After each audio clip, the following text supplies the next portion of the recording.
सनातन धर्म में महाशिवरात्रि पर्व का विशेष महत्व है। धार्मिक मान्यताओं के अनुसार महाशिवरात्रि के दिन भगवान शिव माता पार्वती की उपासना करने से सभी कष्ट दूर हो जाते हैं और जीवन में सुख समृद्धि का आगमन भी होता है। शास्त्रों में बताया गया है कि महाशिवरात्रि पर्व के दिन साधक को सभी 12 ज्योतिर्लिंग का स्मरण करके भगवान शिव की उपासना करनी चाहिए।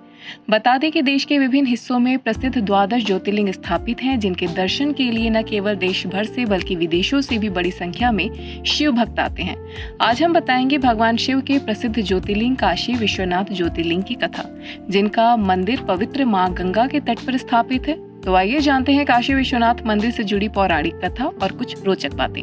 शिव पुराण के अनुसार काशी भगवान शिव का प्रिय धाम है। ऐसा कहा जाता है कि भगवान शिव ने स्वयं इस नगरी की स्थापना की थी और वे इसे कभी नहीं छोड़ते। यहाँ भगवान शिव अपने भक्तों को मोक्ष प्रदान करने के लिए सदा निवास करते हैं। काशी को अनादि और अविनाशी भी माना जाता है, जिसका अर्थ है कि यह स्थान सृष्टि के निर्माण से पहले भी था और इसके अंत के बाद भी रहेगा। शिव पुराण में वर्णन मिलता है कि जब सृष्टि का अंत होता है तब भी काशी ध्वस्त नहीं होती, क्योंकि यह स्थान भगवान शिव की कृपा से शाश्वत बना रहता है। काशी विश्वनाथ ज्योतिर्लिंग की उत्पत्ति को लेकर कई किंवदंतियां हैं। इनमें से एक कथा सर्वाधिक प्रचलित है, जिसके अनुसार भगवान शिव मां पार्वती विवाह के पश्चात कैलाश पर्वत पर रहते थे। एक दिन माता पार्वती ने कहा कि जिस तरह सभी देवी देवताओं के अपने घर हैं, उस तरह हमारा घर क्यों नहीं है।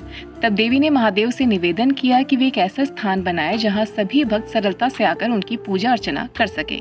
भगवान शिव ने तब काशी को अपने निवास के रूप में चुना और यहाँ स्वयंभू ज्योतिर्लिंग की स्थापना की।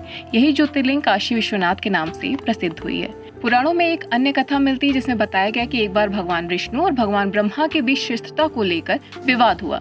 इस विवाद को सुलझाने के लिए भगवान शिव ने एक अनंत प्रकाश स्तंभ के रूप में प्रकट होकर दोनों देवताओं से कहा कि वे इस ज्योति के अंत को खोजने का प्रयास करें। भगवान विष्णु ने नीचे की ओर जाना प्रारंभ किया, जबकि ब्रह्मा जी ऊपर की ओर गए। विष्णु जी ने हार मान ली, लेकिन ब्रह्मा जी ने झूठ बोल दिया कि उन्होंने अंत खोज लिया है। इस असत्यता के कारण भगवान शिव ने ब्रह्मा जी को श्राप दिया कि उनकी पूजा पृथ्वी पर नहीं होगी। इस प्रकाश स्तंभ के रूप में शिव जी का जो रूप प्रकट हुआ वही ज्योतिर्लिंग कहलाया। काशी विश्वनाथ इन्हीं 12 ज्योतिर्लिंग में से एक है।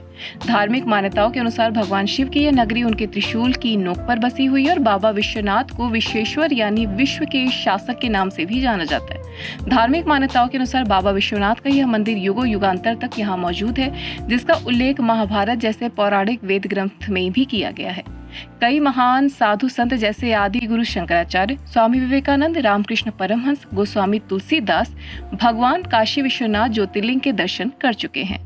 बता दें कि इस भव्य धाम की संपदा को लूटने के लिए कई मुगल आक्रांताओं ने इस मंदिर पर आक्रमण किया। मंदिर पर आक्रमण और पुनर्निर्माण का क्रम 11वीं सदी से 15वीं सदी के बीच समय समय पर चलता रहा। वर्तमान समय में भगवान विश्वनाथ के दर्शन के लिए जिस मंदिर में लाखों की संख्या में लोग आते हैं, उनका निर्माण वर्ष 1780 में महारानी अहिल्याबाई होलकर ने करवाया था और फिर कई राजाओं ने इस मंदिर में पूजा पाठ और दान किया था। कहते हैं कि बाबा काशी विश्वनाथ के दर्शन से पहले उनके गढ़ भैरव नाथ के दर्शन को अनिवार्य माना जाता है। मान्यता है कि काशी के कोतवाल अर्थात काल भैरव की अनुमति के बिना दर्शन का फल प्राप्त नहीं होता। वहीं काशी को मोक्षदायिनी भी कहा जाता है, ऐसे इसलिए क्योंकि जो मनुष्य यहाँ शरीर त्यागता है वह सांसारिक बंधनों से मुक्त हो जाता है और उसे मोक्ष की प्राप्ति होती है। यही कारण है कि कई लोग काशी में अपने जीवन का अंतिम समय व्यतीत करते हैं। श्री काशी विश्वनाथ मंदिर के पास बहने वाली गंगा नदी का भी अत्यंत धार्मिक महत्व है। ऐसा कहा जाता है कि भगवान शिव ने स्वयं गंगा को धरती पर लाकर काशी में प्रवाहित किया था, ताकि उनके भक्त गंगा स्नान करके अपने पापों से मुक्त हो सकें। गंगा के तट पर स्नान करने के बाद भक्त काशी विश्वनाथ ज्योतिर्लिंग के दर्शन के लिए जाते हैं। यहाँ स्नान करने से सारे पाप धुल जाते हैं और व्यक्ति को आध्यात्मिक शांति प्राप्त होती है।